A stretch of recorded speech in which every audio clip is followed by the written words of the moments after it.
Assalamualaikum warahmatullahi wabarakatuh. Alhamdulillahi rabbil alamin. Wabihi nasta'in ila umurid dunia waddin. Asyhadu an la ilaha illallah wahdahu la syarikalah. Asyhadu anna Muhammadan abduhu wa rasuluh la nabiyya ba'dah. Para pencinta ilmu pengetahuan yang dirahmati oleh Allah Subhanahu wa ta'ala, pada kesempatan yang berbahagia ini kita kembali mencoba mengkaji tentang bagaimana sebenarnya dalam kehidupan manusia ini kita selalu berbuat dan terus berbuat. Sepanjang sejarah kehidupan manusia, kalau kita baca, kita pelajari bahwasanya manusia itu selalu berusaha dari mulai dia terbangun dari tidurnya sampai dia tidur, terus bekerja dan bekerja untuk semua manusia tanpa kecuali, baik ia masyarakat petani, masyarakat yang kerja di industri, masyarakat yang bekerja sebagai pegawai negeri, ataupun apapun aktivitas mereka selalu bekerja dan bekerja. Para ulama di dalam Islam mengelompokkan pekerjaan itu kepada 4. Ini dikelompokkan oleh ulama-ulama madhab, baik itu madhab Hanafi, kemudian madhab Maliki, madhab Syafi'i, dan madhab Hambali. Di dalam buku-buku fikih yang mereka tulis, kita dapat melihat pengelompokan perbuatan itu mereka memulainya dari kelompok ibadah. Artinya, perbuatan yang dilakukan oleh manusia sebenarnya adalah yang utama dan yang pertama adalah ibadah. Pengelompokan ini menurut ulama dibagi kepada 4 sesuai dengan yang diajarkan di dalam rukun Islam. Yang pertama, perbuatan yang berhubungan dengan salat. Mendirikan salat adalah melakukan perbuatan ibadah kepada Allah Subhanahu wa ta'ala. Kemudian yang kedua adalah perbuatan berpuasa pada bulan Ramadan. Sebulan pada bulan Ramadan kita dianjurkan, kita diwajibkan, kita difardukan untuk melaksanakan ibadah puasa. Kemudian yang ketiga adalah membayar zakat. Apabila kita memiliki harta yang cukup sampai nisabnya, kemudian sampai haulnya, artinya sampai waktu hitungan tahun, maka setiap kita diwajibkan untuk membayar zakat dari harta yang kita miliki, yang selanjutnya kita salurkan kepada mereka-mereka yang berhak untuk mendapatkan harta atau kekayaan yang kita miliki tersebut. Kemudian selanjutnya perbuatan yang diwajibkan adalah melaksanakan ibadah haji ke Baitullah. Kewajiban ini diwajibkan kepada semua orang. Kemudian dibatasi kepada mereka-mereka yang mampu untuk melaksanakan haji tersebut, kewajibannya seumur hidup sekali. Ini bagi mereka yang istitoah, bagi mereka yang mempunyai kemampuan secara finansial, kemudian juga mereka yang mempunyai kemampuan secara kesehatan, kemudian ditambah lagi pada zaman sekarang ini adalah mereka mempunyai kesempatan karena boleh jadi dalam bahasa sekarang adalah kuota yang ditetapkan oleh pemerintah kemudian mereka punya kesempatan untuk itu. Kemudian selanjutnya adalah perbuatan yang dikelompokkan oleh ulama kepada perbuatan muamalah. Perbuatan muamalah ini adalah perbuatan yang berupa transaksi antara setiap orang, antara sesama orang yang melakukan transaksi, baik itu jual beli, hutang piutang, sewa menyewa, dan seterusnya. Itu adalah aktivitas-aktivitas yang dikaitkan dengan muamalah. Dan dalam hal muamalah ini, kesempatan manusia untuk berkreasi, kesempatan manusia untuk berbuat tanpa batas. Diberi kebebasan kepada kita terus berbuat dan berbuat tanpa dibatasi dengan jumlah, tanpa dibatasi dengan waktu berbuat, terus kita berbuat. Kemudian yang selanjutnya adalah kelompok yang ketiga dari perbuatan yang dikelompokkan ulama adalah kepada munakahat. Perbuatan munakahat atau bisa juga secara sempit kita maknai dengan pernikahan, atau juga bisa kita kaitkan dengan kaitannya dengan kekeluargaan. Artinya, bagaimana hubungan seseorang itu dibina baik antara seorang laki-laki dengan istrinya, kemudian antara seorang orang tua dengan anak-anaknya, kemudian dengan cucunya, dan seterusnya. Kemudian juga berbicara dalam hal ini bagaimana kekerabatan atau hubungan kita selain dengan keluarga inti kita, bagaimana hubungan kekeluargaan kita, baik itu dengan paman, dengan bibi, dengan nenek, dan seterusnya, atau bagaimana dengan orang-orang yang sekampung dengan kita. Bagaimana kita membangun hubungan antara kita dengan mereka-mereka semua. Ini disebut dalam kaitannya dengan muamalah. Baik disebabkan karena hubungan kita tersebut adalah karena nafkah, adalah kewajiban seorang untuk menafkahi orang yang membutuhkan. Artinya orang yang memberi nafkah itu adalah orang yang mempunyai kemampuan, yang hartanya akan diberikan kepada orang yang membutuhkan. Ataupun dari sisi lain adalah bagaimana kita menukar barang-barang yang kita butuhkan dengan yang dibutuhkan oleh orang lain. Karena tidak semua barang yang kita miliki kita butuhkan, tetapi tidak semua barang yang kita butuhkan ada pada diri kita sendiri. Karena itu untuk memenuhi saling membutuhkan itu diperlukan adanya transaksi, atau disebut dengan jual beli, hutang piutang, dan seterusnya seperti yang sudah kami sebutkan tadi. Kemudian ini adalah hubungan munakahat atau hubungan pernikahan. Bagaimana halnya ketika membina atau membangun rumah tangga?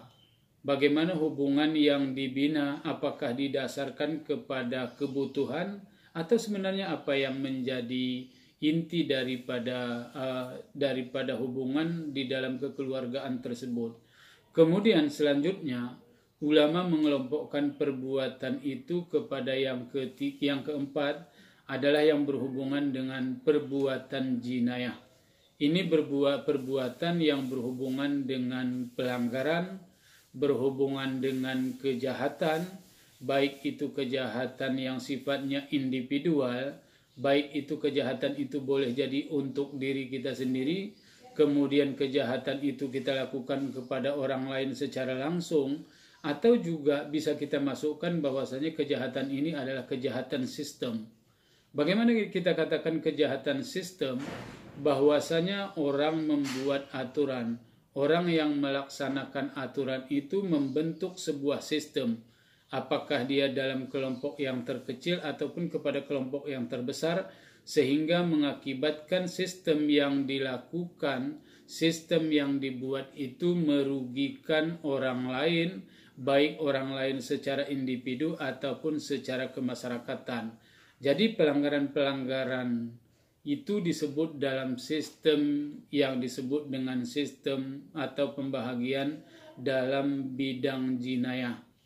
Para pencinta ilmu pengetahuan yang dirahmati oleh Allah Subhanahu wa Ta'ala, kalau kita lihat dari 4 kelompok perbuatan sebagaimana yang sudah kami sebutkan tadi, dapat kita lihat dari sisi lain bahwasanya pengelompokan itu punya urutan yang dibuat tadi adalah ibadah, muamalah, munakahat, dan jinayah.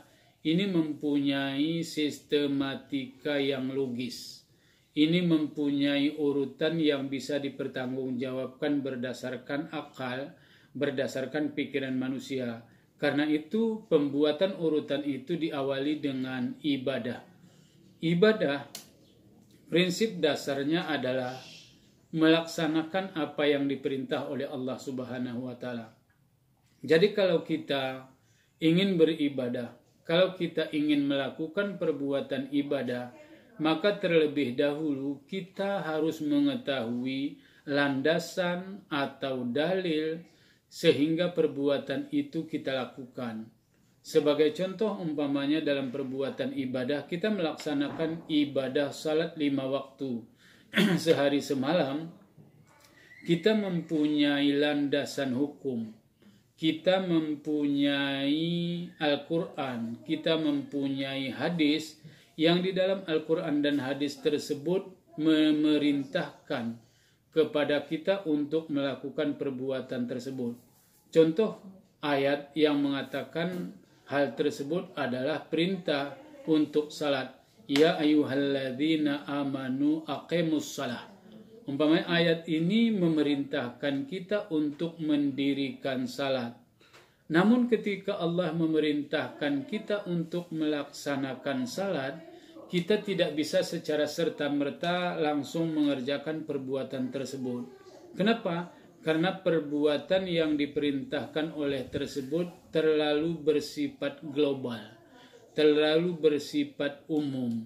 Karena itu fungsi Rasulullah Sallallahu Alaihi Wasallam adalah bagaimana mencontohkan, bagaimana menjelaskan ayat-ayat yang diturunkan oleh Allah tersebut sehingga kita bisa melakukan perbuatan salat tersebut. Nabi Sallallahu Alaihi Wasallam di dalam hadisnya menyebutkan ketika ayat tersebut turun, lalu Nabi menyatakan kepada para sahabatnya, sallu. Artinya salatlah kalian semua para sahabat, salatlah kamu semua para umat manusia, umat Islam, sallu kama ra'aitumuni usalli. Salatlah kalian semua sebagaimana kalian melihat saya salat.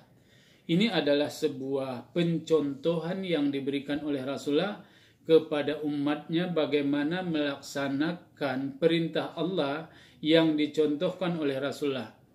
Kalau kita melihat lebih detail lagi, Rasulullah SAW dia melakukan ibadah salat itu dengan pencontohan. Artinya belum ada riwayat yang kita baca bagaimana Rasulullah SAW menyuruh sahabatnya, baik dia Abu Bakar, Umar, Utsman, Ali, dan seterusnya, untuk mempraktikkan salat.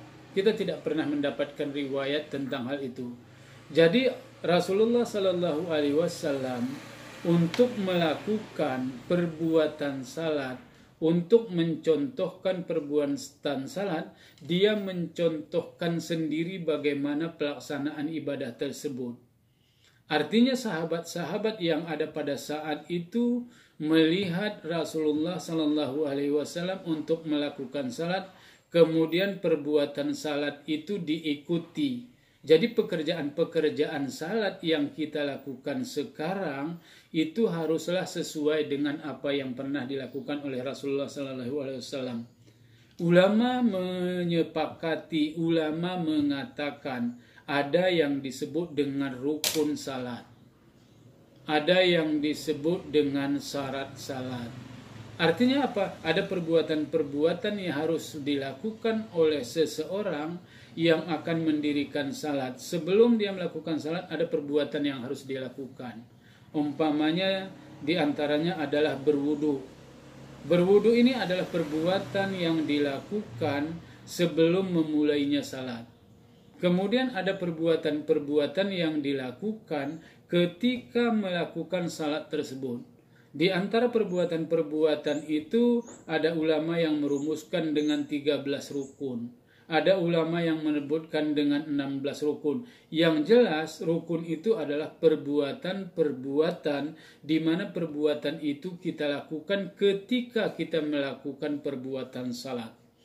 Ini adalah perbuatan ibadah yang dia itu kita kerjakan tanpa adanya dalil, tanpa adanya ayat, tanpa adanya hadis, maka perbuatan ibadah itu tidak boleh kita lakukan. Kenapa? Karena ibadah itu harus ada perintah dari Allah Subhanahu wa Ta'ala. Para pencinta ilmu pengetahuan yang dirahmati oleh Allah Subhanahu wa Ta'ala. Demikian juga dengan puasa. Puasa yang dilakukan itu mempunyai dalil nas. Ada ketentuannya di dalam Al-Quran. Seperti yang sering sudah kita pahami, ayat tentang puasa, surat Al-Baqarah ayat 183 yang menyatakan, A'udzu billahi minasyaitonir rajim, bismillahirrahmanirrahim. Ya ayyuhalladzina amanu, kutiba alaikumusiyam, kama kutiba alal ladzina min qablikum la'allakum tattaqun. Di dalam ayat ini dipahami oleh ulama, kata-kata yang disebutkan oleh Allah dengan kata-kata kutiba itu dimaknai dengan wujiba, wajib, atau dimaknai dengan furido, yaitu fardu. Artinya Allah menyuruh kita berbuat. Allah menyuruh kita untuk melaksanakan puasa. Perbuatan ini disebut dengan perbuatan ibadah. Kita lakukan perbuatan tersebut karena ada dalil nas dari Al-Quran. Dan ada dalil nas yang menentukan bagaimana cara melakukan salat, apa-apa saja perbuatan-perbuatan yang dilakukan, sehingga dirumuskan oleh ulama menjadi syarat puasa dan rukun puasa. Demikian juga halnya dengan yang ketiga dari kewajiban yang ditetapkan sebagai sebuah perbuatan ibadah, yaitu membayar zakat. Membayar zakat adalah sebuah perbuatan yang diwajibkan kepada mereka-mereka yang mempunyai kemampuan. Mereka yang mempunyai harta yang lebih. Harta yang dimiliki itu adalah melebihi kebutuhan mereka, sehingga dia dinyatakan dengan sebagai seorang kaya. Dan bahwasanya harta orang kaya itu di dalamnya ada hak orang lain. Allah Subhanahu wa Ta'ala di antara cara untuk memberikan harta tersebut kepada orang lain adalah dengan cara membayar zakat. Allah menyebutkan siapa-siapa yang berhak untuk menerima zakat dari harta yang kita keluarkan. Baik dia fakir, dia miskin, orang yang berhutang, orang ibnu sabil, dan seterusnya. Allah menentukan kepada siapa yang kita berikan harta itu. Kita memberikan harta dengan keyakinan bahwasanya pemberian zakat itu adalah sebagai sebuah kewajiban. Tidak perlu ada ragu di dalam hati kita bahwasannya nanti salah pemanfaatan harta zakat. Tidak. Kenapa? Karena Allah Subhanahu wa Ta'ala sudah menentukan kepada siapa zakat itu harus diberikan. Kaum muslimin sidang jamaah ilmi atau jamaah ilmu yang dirahmati oleh Allah Subhanahu wa Ta'ala. Selanjutnya adalah haji.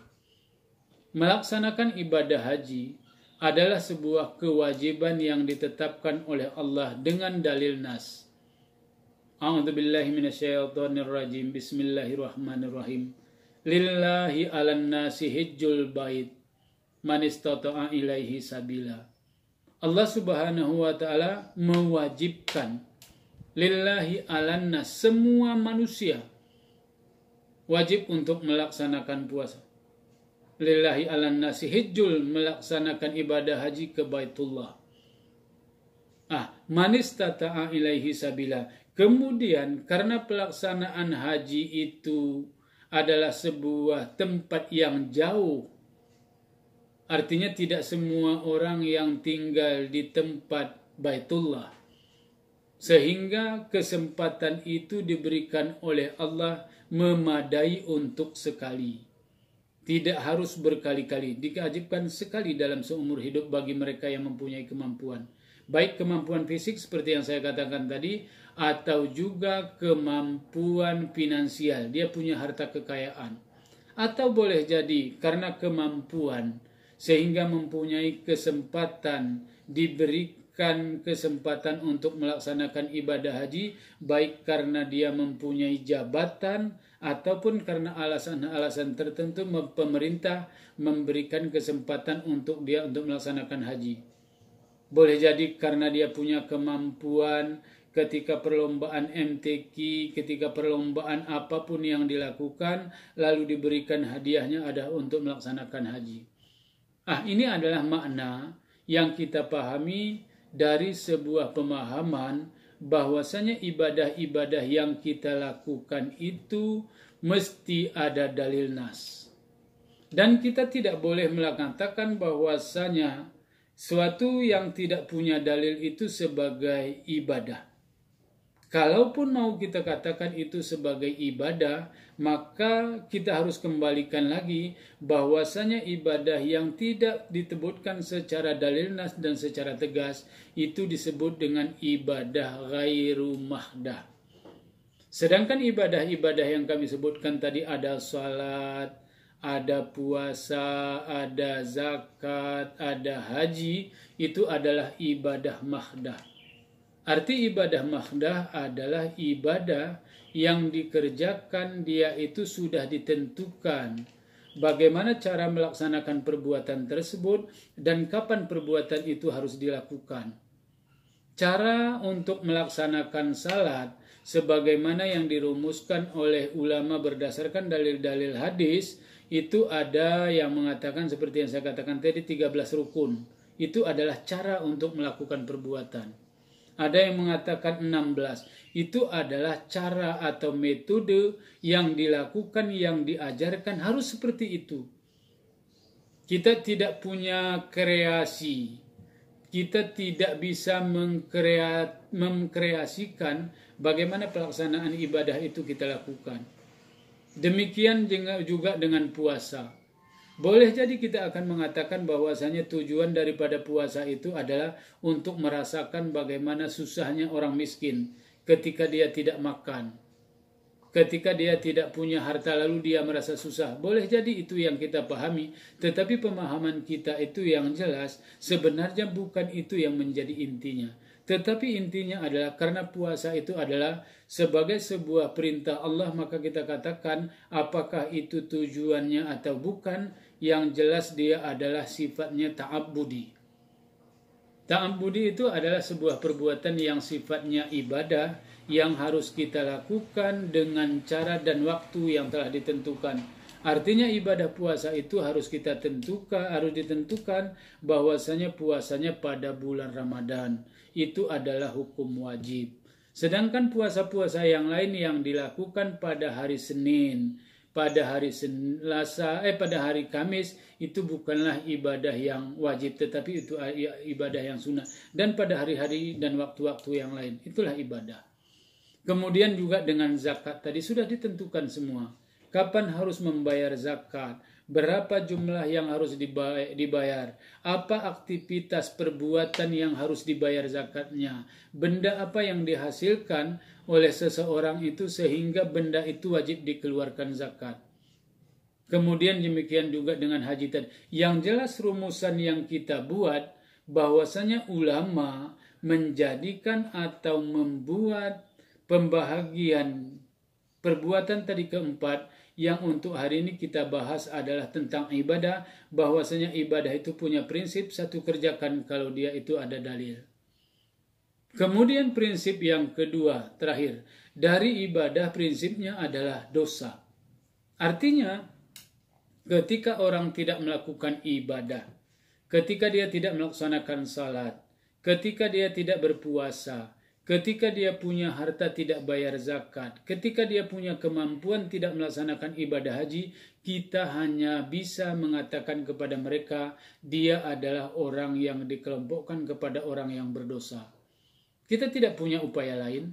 Karena itu adalah hubungan secara partikel langsung dengan Allah. Kita tidak punya upaya. Apa yang harus kita lakukan ketika orang nggak salat? Paling kita menyuruh, menyatakan bahwasanya itu adalah sebuah kewajiban, kebutuhan manusia, dan seterusnya. Mudah-mudahan pada bahagian prinsip dari sebuah perbuatan kelompok yang pertama, yang merupakan perbuatan ibadah ini, bermanfaat untuk kita sehingga kita bisa membedakan sebenarnya mana sebenarnya perbuatan yang dia itu ibadah mahdah, atau mana juga perbuatan yang dia itu juga disebut dengan ibadah tetapi dia ghairu mahdah. Mudah-mudahan nanti akan kita bisa pahami, menjadikan kita sebagai orang-orang yang betul-betul beribadah. Demikian saja, mudah-mudahan ada manfaatnya. Saya akhiri wabillahi taufik wal hidayah. Assalamualaikum warahmatullahi wabarakatuh.